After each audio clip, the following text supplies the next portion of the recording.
Méditons avec le pasteur Ertis. Nous sommes samedi, le 20 mars 2021. Nous méditons selon le programme de la Ligue pour la lecture de la Bible. Et nous utilisons les lecteurs de la Bible qui a prévu le texte de Proverbes, chapitre 20, du 1er au 15e verset. Là-bas, il est toujours problème de la justice contre la méchanceté. C'est un thème qui a commencé depuis le chapitre 15 et qui continue. Et dans chaque méditation, la Ligue pour les lecteurs de la Bible a prévu des questions auxquelles il faut répondre pour nous permettre d'approfondir la méditation, parce que cette méditation, elle est différente d'une simple lecture. Elle est différente de la lecture d'un roman. Ici, nous sommes en train d'étudier la parole de Dieu, de méditer et de tirer les conséquences pour notre vie personnelle. Voici les questions. La première question, c'est de quoi ou de qui parlent ces versets? Deuxième question, y a-t-il un avertissement? Troisième question, quelle vérité Dieu me révèle-t-il? Une autre question, quel verset m'interpelle le plus? Et la dernière question, c'est une question qui intervient généralement à la fin de la méditation et avant la prière. Cette question vous donne des orientations de prière pour vous permettre de prier à propos, de prier à bon escient. Et la question, c'est, pour ma prière, y a-t-il quelque chose que Dieu me montre dont j'ai à me repentir, auquel croire et obéir, pour lequel le remercier et le louer, pour lequel lui formuler ma demande?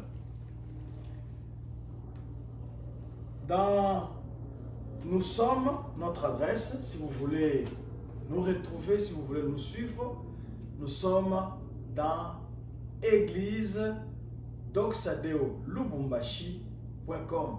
C'est notre site internet. Vous pouvez faire un tour par là.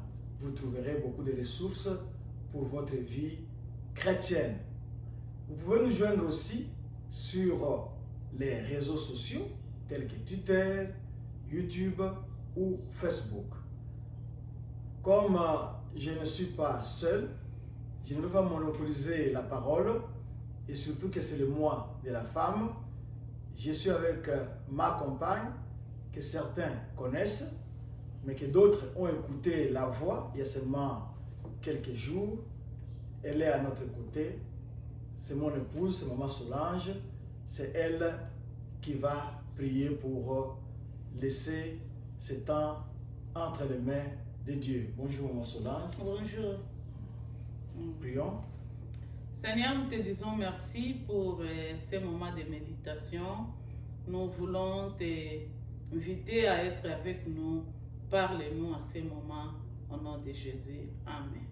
Amen. Shalom, shalom. Maman Solange va nous aider à lire le texte, une partie du texte, parce que nous ne devons pas tout lire pour économiser notre temps et surtout pour vous permettre aussi de continuer la lecture par vous-même. Certains ont des Bibles dans les téléphones, c'est l'occasion de les utiliser.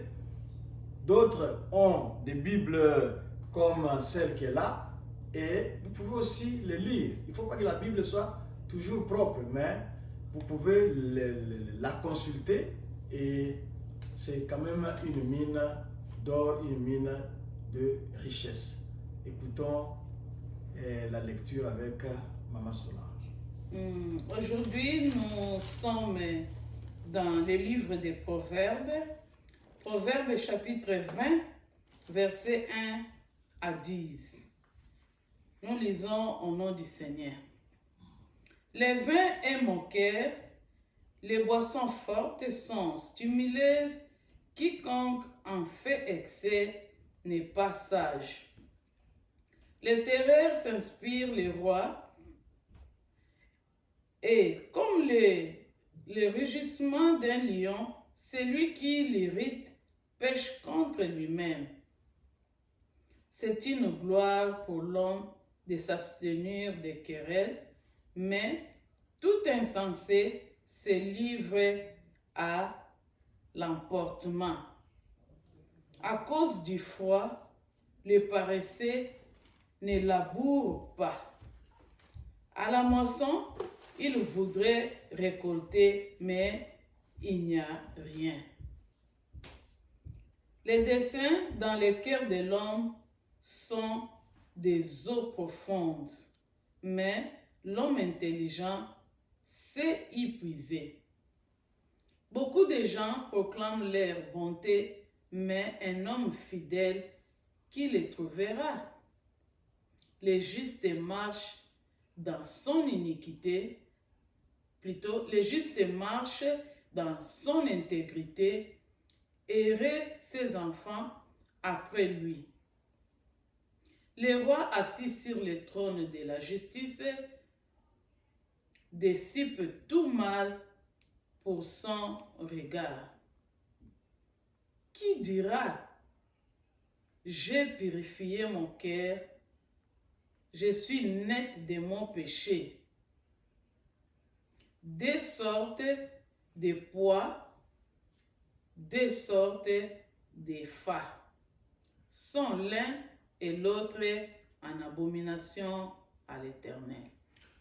Merci beaucoup pour la lecture. Nous vous invitons à continuer à lire chez vous. Prenez un peu de temps et vous allez certainement découvrir d'autres choses. Est-ce que Maman Solange peut nous relire le premier verset?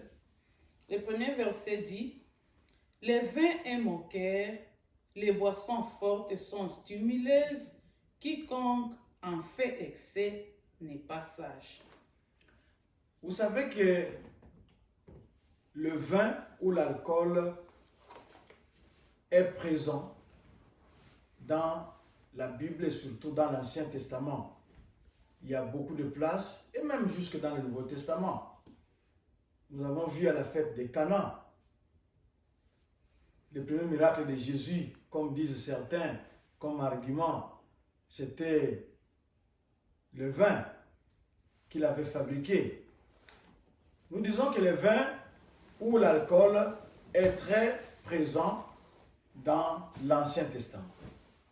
Vous savez qu'à cette époque-là, ils n'avaient pas accès à l'eau pure. Et quand il y avait la fête, le vin ne manquait pas. Le vin était là pour apporter la joie dans la fête. Et surtout, la Bible n'interdit pas strictement le vin. Mais d'où vient le problème? Le problème ici, d'après ce verset, même s'il y avait du vin dans beaucoup d'occasions, mais c'est quand on dépasse la dose, c'est quand on s'enivre, c'est à ce moment-là qu'on devient ridicule, c'est à ce moment-là qu'on va perdre son contrôle. Donc, il ne faut pas user de vin, il faut rester modéré. Quand on est modéré, on saura être maître de ses réactions, maître de ses actions. Elle va encore nous lire un verset. Elle va nous lire le verset 4e, je crois. Le verset 4e dit ceci. À cause du froid, les paresseux ne labourent pas. À la moisson, Il voudrait récolter, mais il n'y a rien. C'est très clair. Le verset condamne la paresse. Quand on est paresseux, pendant que tout le monde est en train de travailler, si vous ne faites rien, ne vous attendez pas à avoir un bon salaire à la fin. Les uns sont en train de planter, c'est la période des semailles. Par exemple, dans nos climats équatoriaux, il y a une saison où les gens sont en train de cultiver. Par exemple, on va cultiver l'arachide. On va cultiver le maïs. Pendant que les uns et les autres sont en train de cultiver, vous faites les paresseux. Vous êtes sur votre téléphone, en train de naviguer à gauche, à droite. Vous ne faites rien. Et quand va venir la période de récolte, vous n'aurez rien. Parce que vous n'avez rien mis. Vous n'avez rien planté. C'est comme un compte bancaire. Vous n'avez pas mis de l'argent là-bas dans votre compte M-Pesa. Vous n'avez pas mis de l'argent dans votre compte Airtel Money. Vous n'avez pas mis de l'argent dans votre compte Orange Money. Qu'est-ce que vous allez récupérer? Parce que vous n'avez rien mis. Vous n'avez pas planté. C'est sûr que la conséquence sera à la récolte, il n'y aura rien. Vous n'aurez rien. Donc il faut qu'on évite la paresse. Verset 7. Le verset 7 nous dit ceci. Le juste marche dans son intégrité. Errer ses enfants après lui. C'est un problème d'héritage ici. Les actes que nous sommes en train de poser, les actes qui sont bons ou mauvais, influencent nos enfants. Alors, quand nous posons les mauvais actes ou nous posons les bons actes, quel est l'héritage que les enfants vont récolter, qu'ils vont recopier? Donc nous avons intérêt à poser de bons actes pour que nous puissions les laisser comme un héritage à nos enfants. Vous savez que les enfants ne suivent pas toujours ce que nous disons, mais ils suivent ce que nous faisons. Quand nous agissons mal, c'est comme ça qu'ils vont récolter. La fille va aller avec cela dans son mariage. Le garçon va aller avec cela dans son mariage. Il va se comporter comme ça parce qu'il a eu un modèle pendant 10 ans, pendant 15 ans, pendant 20 ans devant lui. Et l'exemple dépasse toutes les théories. La pratique est là. Oui, je voulais ajouter, pasteur, juste que nous sommes les modèles de nos enfants. C'est pourquoi, des fois, on dit que telle mère, telle fille, tel père, tel fils. Puisqu'il copie ce que tu es, puisque tu es son modèle. Ok. Verset 9, merci. Le verset 9 dit ceci. Qui dira, j'ai purifié mon cœur, je suis net de mon péché. Ici, il est question de pouvoir suivre les standards, ce que Dieu veut que nous puissions appliquer dans nos vies.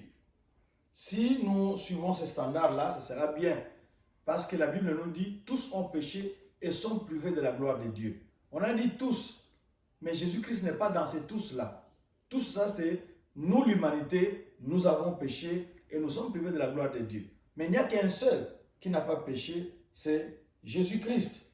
Et nous devons être remplis du Saint-Esprit pour que nous puissions vivre conformément à la parole de Dieu. C'est le Saint-Esprit qui nous rend capables, nous donne la possibilité, la force, la puissance de vivre comme enfants de Dieu. Et surtout, la Bible nous dit que si vous dites que vous êtes sans péché, vous êtes des menteurs. Donc, nous devons nous purifier. Merci beaucoup. Vous pouvez nous lire les versets 11. L'enfant laisse déjà voir par ses actions si sa conduite sera pure et droite. Merci beaucoup. C'est quelque chose que nous pouvons vérifier dans nos familles, que nous pouvons vérifier dans beaucoup de places. La réputation d'un enfant se cultive au fur et à mesure qu'il grandit. Déjà dans sa jeunesse, il sait montrer les tendances. Regardez un peu l'aigle. L'aigle, quand il est dans l'œuf, il a les griffes, il a ce bec-là crochu. C'est au fur et à mesure que le bébé aigle grandit, que les ongles vont devenir durs, que le nez aussi et le bec va se fortifier. C'est la même chose. Les tendances déjà peuvent se faire remarquer déjà dans la jeunesse et au fur et à mesure que le temps avance, nous verrons comment l'enfant pourra se comporter. Il donne déjà les tendances dans la jeunesse. Vous nous lirez les derniers versets pour nous. C'est le verset 13 et le verset 14. Le verset 13 et le verset 14 nous dit ceci. N'aime pas les sommeils de peur que tu ne deviennes pauvre. Ouvre les yeux, tu seras rassasié de pain. Mauvais, dit l'acheteur, et en s'en allant, il se félicite. On nous parle ici de deux choses. La première, c'est le sommeil. Pour nous qui vivons actuellement, ce n'est pas seulement le sommeil, ce sont les réseaux sociaux. Au lieu de travailler, vous êtes dans les réseaux sociaux, vous êtes en train de naviguer là-bas, c'est pas mal. Vous pouvez faire des recherches là-bas, vous pouvez consulter un dictionnaire, vous pouvez consulter votre Bible, mais d'autres sont là à faire autre chose. Et quand vous êtes plongé dans cette forme-là de paresse, c'est sûr que vous n'allez rien récolter, vous allez devenir pauvre. Et vous serez là simplement en train d'envoyer les messages, ce que nous appelons les SMS. Oh, envoyez-moi $10. Envoyez-moi 2000, je voudrais aller à l'église. Je voudrais aller là-bas, je voudrais aller à gauche, à droite. Vous demandez pourquoi? Parce que vous n'avez pas de travail. Mais si vous vous êtes débrouillé, en tant que fille, pour tresser les cheveux par exemple, en tant que garçon, pour faire ne serait-ce que les jardins, vous n'allez pas tout demander. Vous pourrez peut-être demander les grandes choses, mais les petites, au moins, vous allez vous autosuffire. Donc nous devons faire cette attention-là. Et le dernier verset pour nous, c'est quoi? C'est vous allez pour acheter quelque chose. Vous êtes en train de casser les prix. Et pour casser ces prix-là, vous êtes en train d'utiliser de faux arguments. Non. Mais qu'est-ce que tu me vends ici? Ça, c'est quoi ça? Ça, c'est nul. Hein? Il n'y a rien ici. Il n'y a rien de bon ici. Alors, c'est comme ça qu'on a parlé de l'oreille. Ne suivez pas ce que l'oreille entend. Ne suivez pas ce que la bouche dit. Parce qu'il est en train de penser à autre chose. Et quand il a acheté ça, il se félicite là-bas. Il est satisfait. Parce qu'il a réussi à casser les prix. Mais en utilisant des arguments qui n'étaient pas valables. Il a dit que c'était faux. Ça ne coïncidait pas avec la réalité de la chose. Nous devons faire cette attention-là. Surtout en tant qu'enfants de Dieu. Nous devons être concrets, nous devons être réels.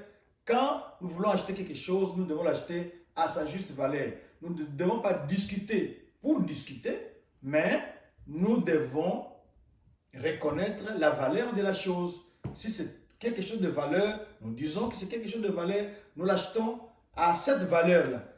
Si ça n'a pas de valeur, nous disons que ça n'a pas de valeur. Et quand nous achetons à ce niveau-là. Et quand nous allons, nous n'allons pas nous féliciter que non. Ah, j'ai trouvé quelque chose de bien à un vil prix. Les Congolais appellent ça un faux prix. À un vil prix. Ce n'est pas normal. C'est la fin de notre méditation. Nous n'allons pas abuser de votre temps. Nous voulons remercier Dieu qui nous a parlé. Prions. Seigneur Dieu Tout-Puissant, merci pour ce temps. Merci pour ta parole. il y a longtemps qu'on a écrit ces sentences, avant même que Jésus ne naisse. Mais jusqu'aujourd'hui, tu vois que ta parole est éternelle et elle ne passera pas. Que tu puisses marteler ces versets dans notre tête, dans nos vies, pour que nous puissions les mettre en pratique pour ta gloire. Par Jésus, nous avons prié. Amen. Notre adresse, église doxadeo lubumbashi.com, Twitter, YouTube et Facebook. Que Dieu vous bénisse abondamment.